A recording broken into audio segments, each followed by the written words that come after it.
श्रोता बंधु हरे कृष्ण। गीता शुणुथिबा बंधु मानकु मोर स्नेहभरा नमस्कार। भवान भीष्मश्च कर्णश्च कृपश्च समित अंजयः अश्वत्थामा विकर्णश्च समदत्तिस्थैव च। श्रोता बंधु आजिर आलोचना अर्जुन विषाद जगर 8 नंबर शकठारु आगकु। एइठारे दुर्योधन भीष्मଙ୍କ पाखକୁ ଯାଇ କହୁଛନ୍ତି, ଆପଣ ଭୀଷ୍ମ, କର୍ଣ୍ଣ, କୃପା, ଅଶ୍ୱତ୍ଥାମା, ବିକର୍ଣ୍ଣ ଏବଂ ଭରିଶ୍ରବା ସର୍ବଦା ଯୁଦ୍ଧଜୟୀ ବ୍ୟକ୍ତିଗଣ ଅଛନ୍ତି। ଅନ୍ୟେ ଚ ବହବଃ ଶୂରା ମଦ୍ୟର୍ଥେ ତ୍ୟକ୍ତ ଜୀବିତାଃ ନାନା ଶସ୍ତ୍ର ପ୍ରହରଣାଃ ସର୍ବେ ଯୁଦ୍ଧ ବିଶାରଦାଃ। ଏଇଠାରେ ଦୁର୍ଯୋଧନ କହୁଛନ୍ତି, ଆହୁରି ମଧ୍ୟ ଅନେକ ବୀର ଯୋଦ୍ଧା ଅଛନ୍ତି ଯେଉଁମାନେ ମୋ ପାଇଁ ପ୍ରାଣ ଉତ୍ସର୍ଗ କରିବାକୁ ପ୍ରସ୍ତୁତ। ସେମାନେ ସମସ୍ତେ ଯୁଦ୍ଧ ବିଦ୍ୟାରେ ପାରଙ୍ଗମ ଏବଂ ବିଭିନ୍ନ ଅସ୍ତ୍ରଶସ୍ତ୍ରରେ ସଜ୍ଜିତ ଅଛନ୍ତି। ଅପର୍ଯ୍ୟାପ୍ତଂ ପଦସ୍ମାକଂ ବଳଂ ଭୀଷ୍ମାଭିରକ୍ଷିତଂ ପର୍ଯ୍ୟାପ୍ତଂ ତ୍ୟୁଦ ମେତେଷାଂ ବଳଂ ଭୀମାଭିରକ୍ଷିତଂ। ଏଇଠାରେ ଦୁର୍ଯୋଧନ ଭୀଷ୍ମଙ୍କୁ କହୁଛନ୍ତି, ପିତାମହ ଭୀଷ୍ମଙ୍କ ଦ୍ୱାରା ସୁରକ୍ଷିତ ଆମ୍ଭମାନଙ୍କର ସୈନ୍ୟବଳ ଅସୀମିତ ଅଟେ, କିନ୍ତୁ ଭୀଷ୍ମଙ୍କ ଦ୍ୱାରା ସାବଧାନପୂର୍ବକ ସୁରକ୍ଷିତ ପାଣ୍ଡବ ସେନାଙ୍କ ବଳ ସୀମିତ ଅଟେ।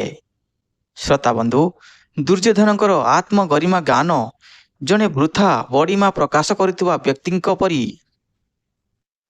ଯେତେବେଳେ ତାଙ୍କର ଅନ୍ତିମ କାଳ ନିକଟତର ହୁଏ, ବିନମ୍ର ଭାବେ ପରିସ୍ଥିତିର ସମୀକ୍ଷା କରିବା ପରିବର୍ତ୍ତେ ଆତ୍ମାନିଭାନି ବ୍ୟକ୍ତିମାନେ ଗର୍ବର ସହିତ ବୃଥା ବଡ଼ିମା ପ୍ରଦର୍ଶନ କରିଥାନ୍ତି। ଭାଗ୍ୟର ଏହି ଦୁଃଖଦ ବିଡ଼ମ୍ବନା ଦୁର୍ଯୋଧନଙ୍କ ବାକ୍ୟରେ ପ୍ରକାଶ ପାଉଥିଲା, ଯେତେବେଳେ ସେ କହିଲେ ଯେ ଭୀଷ୍ମଙ୍କ ଦ୍ୱାରା ସଂରକ୍ଷିତ ତାଙ୍କର ଶକ୍ତି ଅସୀମିତ ଅଟେ। ପିତାମହ ଭୀଷ୍ମ କୌରବ ସେନାର ସର୍ବୋଚ୍ଚ ସେନାଧ୍ୟକ୍ଷ ଥିଲେ।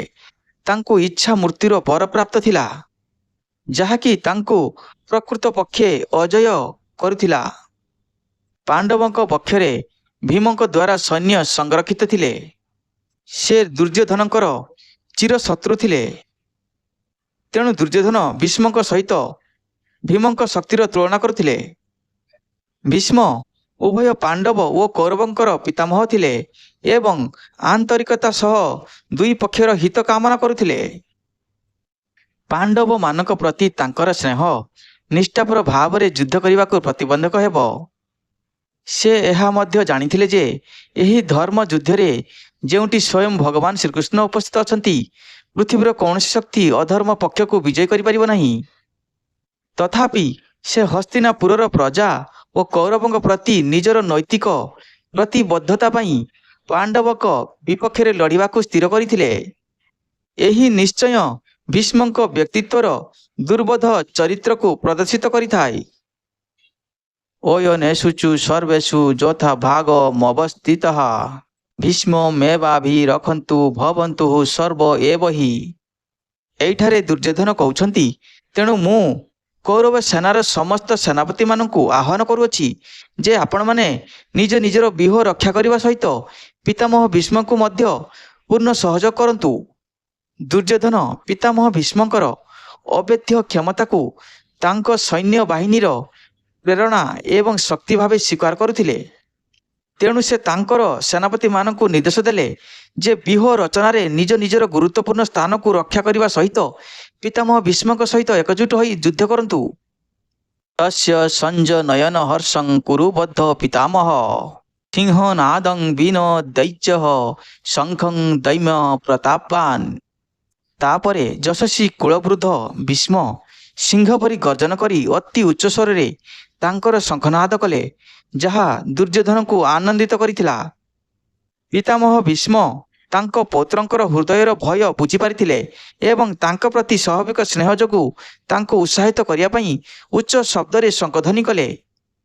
ଭୀଷ୍ମ ଜାଣିଥିଲେ ଯେ ଶ୍ରୀକୃଷ୍ଣ ଅନ୍ୟ ପକ୍ଷରେ ଅଛନ୍ତି। ଯଦିଓ ଦୁର୍ଯୋଧନଙ୍କ ବିଜୟର ସମ୍ଭାବନା ନାହିଁ, ତଥାପି ସେ ଦୁର୍ଯୋଧନଙ୍କୁ ଜଣାଇ ଦେବାକୁ ଚାହୁଁଥିଲେ ଯେ ଯୁଦ୍ଧ କରିବା ତାଙ୍କର କର୍ତ୍ତବ୍ୟ ଅଟେ। ତାହା ସେ ଅବଶ୍ୟ ପାଳନ କରିବେ ଏବଂ ସେଥିପାଇଁ ସେ ଯେକୌଣସି ପରିସ୍ଥିତି ସମ୍ମୁଖୀନ କରିବେ। ସେ ସମୟର ଯୁଦ୍ଧର ନିୟମ ଅନୁଯାୟୀ ଶଙ୍ଖନାଦ ଶୁଭାରମ୍ଭ ସଂକେତ ଥିଲା। ଶଙ୍ଖନାଦର ମାନେ ଯୁଦ୍ଧର ଆରମ୍ଭ। ତଃ ଶଙ୍କାଶ୍ଚ ଭୈଜାଶ୍ଚ ପଣ ବାନକ ଗମୁଖାଃ ସହ ସେବାଭ୍ୟ ହନ୍ୟସ୍ତସ ଶବ୍ଦ ସ୍ତୁମୂଳ ଭବତ୍। ଏହାପରେ ନାଗରା, ଶଙ୍ଖ, ଭେରୀ, ତୁରୀ ଏବଂ ଶିଙ୍ଗ ଆଦି ହଠାତ୍ ବାଜି ଉଠିଲା ଏବଂ ତାଙ୍କର ଏକତ୍ରିତ ଧ୍ୱନି ଅତି ଉଚ୍ଚ ନାଦ ସୃଷ୍ଟି କଲା। ଭୀଷ୍ମଙ୍କର ଯୁଦ୍ଧର ଆଗ୍ରହ ଲକ୍ଷ୍ୟ କରି କୌରବ ସେନା ମଧ୍ୟ ଆଗ୍ରହୀ ହୋଇ ଉଠିଲେ ଏବଂ ତୀବ୍ର ଧ୍ୱନି ସୃଷ୍ଟି କଲେ। କଣବ ଅର୍ଥାତ୍ ନାଗରା, ଆନକ ଅର୍ଥାତ୍ ଢୋଲ ଏବଂ ଗୋମୁଖ ଅର୍ଥାତ୍ ସିଂହା ଏସବୁ ବାଦ୍ୟଯନ୍ତ୍ର ଅଟେ ଏବଂ ତାଙ୍କର ଏକତ୍ରିତ ଧ୍ୱନି ଅତି ଉଚ୍ଚ ଶବ୍ଦ ସୃଷ୍ଟି କଲା। ତତଃ ସ୍ୟତଃ ୟତ୍ୟୁକ୍ତେ ମହତି ସ୍ୟନ୍ଦନେ ସ୍ଥିତଃ ମାଧବଃ ପାଣ୍ଡବଶ୍ଚୈବ ଦିବ୍ୟ ସଂଖ୍ୟେ ପ୍ରଦଧ୍ମତୁଃ। ତାପରେ ପାଣ୍ଡବ ବାହିନୀ ମଧ୍ୟରେ ଶ୍ଵେତ ଅଶ୍ୱଯୁକ୍ତ ତେଜିୟାନ ରଥରେ ଆରୋହଣ କରି ମାଧବ ଏବଂ ଅର୍ଜୁନ ତାଙ୍କର ଦିବ୍ୟ ଶଙ୍ଖ ବଜାଇଲେ। କୌରବ ସେନାଙ୍କ ଧ୍ୱନି ବନ୍ଦ ହେବା ପରେ ଭବ୍ୟ ରଥରେ ଆସୀନ ଶ୍ରୀକୃଷ୍ଣ ଏବଂ ଅର୍ଜୁନ ଅତି ଉଚ୍ଚ ସ୍ୱରରେ ତାଙ୍କର ଶଙ୍ଖଗୁଡ଼ିକ ବଜାଇଲେ, ଯାହା ପାଣ୍ଡବମାନଙ୍କୁ ଯୁଦ୍ଧ ପ୍ରତି ଉତ୍ସାହିତ କଲା। ସଞ୍ଜୟ ଶ୍ରୀକୃଷ୍ଣଙ୍କ ପ୍ରତି ମାଧବ ନାମ ବ୍ୟବହାର କରିଛନ୍ତି। ମାର ଅର୍ଥ ଐଶ୍ୱର୍ଯ୍ୟର ଦେବୀ, ଧବର ଅର୍ଥ ସ୍ୱାମୀ। ଶ୍ରୀକୃଷ୍ଣ ତାଙ୍କର ବିଶ୍ୱ ରୂପରେ ଐଶ୍ୱର୍ଯ୍ୟର ଦେବୀ ଲକ୍ଷ୍ମୀଙ୍କର ସ୍ୱାମୀ ଅଟନ୍ତି। ଶ୍ଲୋକରେ ବ୍ୟବହୃତ ମାଧବ ଶବ୍ଦ ଏହା ସୂଚିତ କରୁଛି ଯେ ସୌଭାଗ୍ୟ ଦେବୀଙ୍କର ଆଶୀର୍ବାଦ ପାଣ୍ଡବମାନଙ୍କ ପକ୍ଷରେ ଅଛି ଏବଂ ସେମାନେ ଯୁଦ୍ଧରେ ଯଥାଶୀଘ୍ର ବିଜୟ ହୋଇ ରାଜ୍ୟ ଅଧିକାର କରିବେ। ପାଣ୍ଡବର ଅର୍ଥ ପାଣ୍ଡୁଙ୍କର ପୁତ୍ରଗଣ। ପାଞ୍ଚ ଭାଇଙ୍କ ମଧ୍ୟରୁ କାହାକୁ ବି ପାଣ୍ଡବ କୁହାଯାଇପାରେ। ଏଠାରେ ଏହି ଶବ୍ଦ ଅର୍ଜୁନଙ୍କ ପାଇଁ ବ୍ୟବହୃତ ହୋଇଛି। ସେ ଯେଉଁ ଭବ୍ୟ ରଥରେ ଆରୋହଣ କରିଛନ୍ତି ତାହା ତାଙ୍କୁ ଅଗ୍ନି ଦେବତା ଉପହାର ଦେଇଥିଲେ। ପାଞ୍ଚଜନ୍ୟା ହୃଷିକେଶ ଦେବଦତ୍ତଃ ଧନଞ୍ଜୟ ପୌଣ୍ଡ୍ରଂ ଦଗ୍ଧଂ ମହାଶଙ୍ଖ ଭୀମକର୍ମା ବୃକୋଦରଃ। ହୃଷିକେଶ ତାଙ୍କର ପଞ୍ଚଜନ୍ୟ ନାମକ ଶଙ୍ଖ ବଜାଇଲେ ଏବଂ ଅର୍ଜୁନ ତାଙ୍କର ଦେବଦତ୍ତ ନାମକ ଶଙ୍ଖ ବଜାଇଲେ। ଅତ୍ୟନ୍ତ ଖାଦ୍ୟପ୍ରିୟ ଓ କଷ୍ଟସାଧ୍ୟ କାର୍ଯ୍ୟ ସମ୍ପନ୍ନ କରୁଥିବା ଭୀଷ୍ମ ତାଙ୍କର ପୌଣ୍ଡ୍ର ନାମକ ଶକ୍ତିଶାଳୀ ଶଙ୍ଖ ବଜାଇଲେ। ହୃଷିକେଶ ଶବ୍ଦଟି ଶ୍ରୀକୃଷ୍ଣଙ୍କ ଉଦ୍ଦେଶ୍ୟରେ ବ୍ୟବହୃତ ହୋଇଛି, ଯାହାର ଅର୍ଥ ମନ ଓ ବୁଦ୍ଧିର ନିୟନ୍ତ୍ରଣକର୍ତ୍ତା। ସେ ସମସ୍ତଙ୍କର ମନ ବୁଦ୍ଧି ତଥା ନିଜ ମନ ବୁଦ୍ଧିର ମଧ୍ୟ ଅନ୍ତିମ ନିୟନ୍ତା ଅଟନ୍ତି। ସେ ପୃଥିବୀ ପୃଷ୍ଠରେ ଅଦ୍ଭୁତ ଲୀଳା କରୁଥିବା ସମୟରେ ମଧ୍ୟ ନିଜ ମନ ଓ ବୁଦ୍ଧି ଉପରେ ପୂର୍ଣ୍ଣ ନିୟନ୍ତ୍ରଣ ରଖିଥାନ୍ତି। ଅନନ୍ତ ବିଜୟଂ ରାଜା କୁନ୍ତୀପୁତ୍ରଃ ଯୁଧିଷ୍ଠିରଃ ନକୁଳଃ ସହଦେବଶ୍ଚ ସୁଘୋଷ ମଣିପୁଷ୍ପକୟ କାଶ୍ୟଶ୍ଚ ପରମେଶ୍ୱାସଃ ଶିଖଣ୍ଡୀ च ମହାରଥଃ ଦୃଷ୍ଟଦ୍ୟୁମ୍ନ ବିରାଟଶ୍ଚ ସାତ୍ୟକିଶ୍ଚ ପରାଜିତଃ ଦ୍ରୁପଦ ଦ୍ରୌପଦୟାଶ୍ଚ ସର୍ବଶଃ ପୃଥିବୀପତେ ସୁଭଦ୍ରଶ୍ଚ ମହାବାହୋ ଶଙ୍ଖଦଧ୍ୱଂ ପୃଥକ୍ ପୃଥକ୍। ରାଜା ଯୁଧିଷ୍ଠିର ଅନନ୍ତ ବିଜୟ ଶଙ୍ଖ ବଜାଇଲେ ଏବଂ ନକୁଳ ଓ ସହଦେବ ସୁଘୋଷ ଏବଂ ମଣିପୁଷ୍ପକ ଫୁଙ୍କିବାକୁ ଲାଗିଲେ। ସର୍ବଶ୍ରେଷ୍ଠ ଧନୁର୍ଦ୍ଧର କାଶୀରାଜ, ପ୍ରସିଦ୍ଧ ଯୋଦ୍ଧା ଶ୍ରୀଖଣ୍ଡୀ, ଦୃଷ୍ଟଦ୍ୟୁମ୍ନ, ବିରାଟ, ଅପରାଜୟ ସାତ୍ୱିକ, ଦ୍ରୁପଦ, ଦ୍ରୌପଦୀଙ୍କର ପାଞ୍ଚ ପୁତ୍ର, ଶକ୍ତିଶାଳୀ ଅସ୍ତ୍ରରେ ସଜ୍ଜିତ ସୁଭଦ୍ରାଙ୍କ ପୁତ୍ର ଅଭିମନ୍ୟୁ ଇତ୍ୟାଦି ସମସ୍ତେ ନିଜ ନିଜର ଶଙ୍ଖଧ୍ୱନି କଲେ।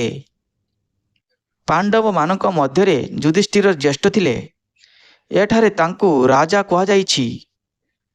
ଏହି ଉପାଧି ରାଜସ୍ୱୟ ଯଜ୍ଞ କରିବା ପରେ ସମସ୍ତ ରାଜାଙ୍କର ଅନୁଗତ୍ୟଠାରୁ ହାସିଲ କରିଥିଲେ। ଅବଶ୍ୟ ତାଙ୍କର ରାଜକୀୟ ମର୍ଯ୍ୟାଦା ଏବଂ ସହାନୁଭବତା ତାଙ୍କ ରାଜଭବନରେ ଥାଆନ୍ତୁ କି ଜଙ୍ଗଲରେ ଥାଆନ୍ତୁ ସର୍ବଦା ପ୍ରକାଶ ପାଉଥିଲା। ସଞ୍ଜୟ ଧୃତରାଷ୍ଟ୍ରଙ୍କୁ ପୃଥିବୀର ଶାସକ ବୋଲି କହୁଛନ୍ତି।